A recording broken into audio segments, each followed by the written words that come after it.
Corporate முதலாளிகள் போடா, தண்ணீர் விற்பனைக்கு கிடையாதுதான் சட்டம். தனிப்பெரும் முதலாளிகள் நடத்துற பள்ளி கல்லூரிகளோட சண்டை போட்டி. 8 கோடி மக்களால் நிறுவப்பட்ட அரசு நடத்துகிற பள்ளி, மருத்துவ கல்லூரி, மருத்துவமனை, இதில் இல்லாத தரம் ஒரு முதலாளி நடத்துற மருத்துவமனையில் எப்படி வந்துருது? எப்படி ஒரு கல்லூரியில் வந்துருது? வா மோதுவோம், வா. ஆகச்சிறந்த கல்வி, ஆகச்சிறந்த மருத்துவம், சிறந்த போக்குவரத்து, பயணிக்க சரியான பாதை, மோதி பார்ப்போம். நான் செய்வேன் தெரியும், நீ வந்தா மீத்தேன் அவன் வந்துட்டானா நான் செத்தேன்னு நினைக்கிறேன், அதனால நீ பயப்படுற. எங்க என் கடலுக்குள்ள போய் என் மீனவன நீ தொடா பார்ப்போம் சிங்கள எனக்கு சொல்ல சொல்லு, ஒரு தடவை சொல்ல பார்ப்போம், வந்து தொட சொல்லு பார்ப்போம்.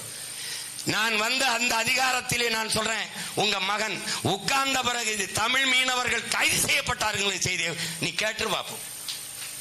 ஏன்னா அவனுக்கு தெரியும் உட்கார்ந்துருக்கேன் யாரோட ஆளு, எப்படிப்பட்டவன், என்னென்ன வித்த காட்டுவேன்னு அவனுக்கு தெரியும்.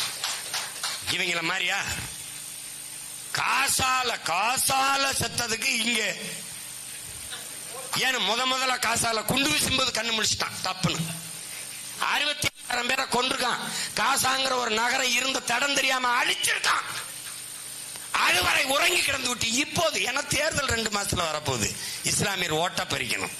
இதே ஆபரேஷன் சிந்தூர்னு பாகிஸ்தான் மேல தாக்கிய தீவிரவாதிகளை பத்திரமாக தப்பிக்க விட்டு அப்பாவி மக்கள் மீது போர் தொடுத்து அந்த மக்களை கொன்று குவித்த இந்த போரை, ஆபரேஷன் சிந்தூரை ஆதரித்து பேரணி நடத்தின பெருமகன் இந்திய நிலத்திலே முதல் ஆள் ஐயா ஸ்டாலின். அதுக்கப்புறம் தான் பிஜேபி ஆளுகிற டெல்லியில கூட பேரணி, ஆமாவா இல்லையா? ஆனா நான் தான் பிஜேபியின் பி டீம். ஏன்? அவர் தான் மெயின் டீம், ஏ டீம் அவர் தான். அதனால நீங்க முதல்ல அச்சத்தை கைவிடுங்க. ஆண்டவரை ஜெபிக்கிற நீங்க அச்சத்தோடு இருந்தா எப்படி?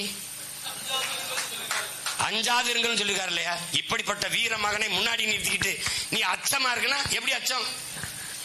அச்சம் என்பது கோடைகளின் சொல்.